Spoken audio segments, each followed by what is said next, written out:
ఈరోజైతే నేను మా ఇంట్లో మ్యాంగో ఐస్ క్రీమ్ అయితే చేశాను. చాలా ఈజీగా అండ్ టేస్టీగా ఇంట్లో ఉన్న వాటితోనే మ్యాంగో ఐస్ క్రీమ్ అయితే ఎలా చేయాలో చూసేద్దాము. ఇలా చేసిస్తే పిల్లలైతే చాలా ఇష్టంగా తింటారు. మ్యాంగోస్ తీసుకొని కట్ చేసేసుకొని ఒక బౌల్లో తీసుకోవాలి.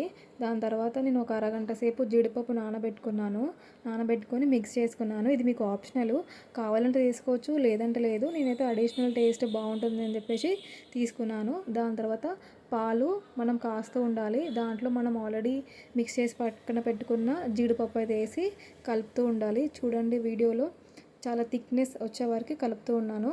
దాని తర్వాత దాన్ని పక్కన పెట్టుకోవాలి. దాని తర్వాత మిక్సింగ్ బౌల్లో మ్యాంగోస్ అండ్ తగినంత షుగరు, నా దగ్గర వెనిలా ఐస్ క్రీమ్ ఉంది, అది కూడా నేను యాడ్ చేశాను. దాని తర్వాత మనం ఆల్రెడీ పక్కన పెట్టుకున్న పాలు అండ్ బాదం ఏదైతే ఉందో అది కూడా వేసుకొని మిక్స్ చేసుకోవాలి. మిక్స్ చేసుకున్న తర్వాత దాన్ని మొత్తం తీసుకొని ఒక కంటైనర్లోకి వేసుకోవాలి. వేసుకున్న తర్వాత దానిపైన మీకు నచ్చిన డ్రై ఫ్రూట్స్ అయితే వేసుకోవచ్చు. నా దగ్గర ఉన్న డ్రై ఫ్రూట్స్తో నేనైతే వేసుకున్నాను.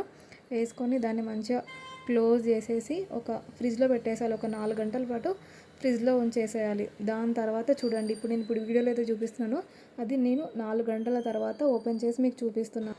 ఐస్ క్రీమ్ అయితే చాలా బాగుంది, చూడడానికి చాలా కలర్ఫుల్గా ఉంది అండ్ టేస్ట్ కూడా చాలా బాగుంది. మీరు కూడా ట్రై చేసి ఎలా ఉందో చెప్పండి.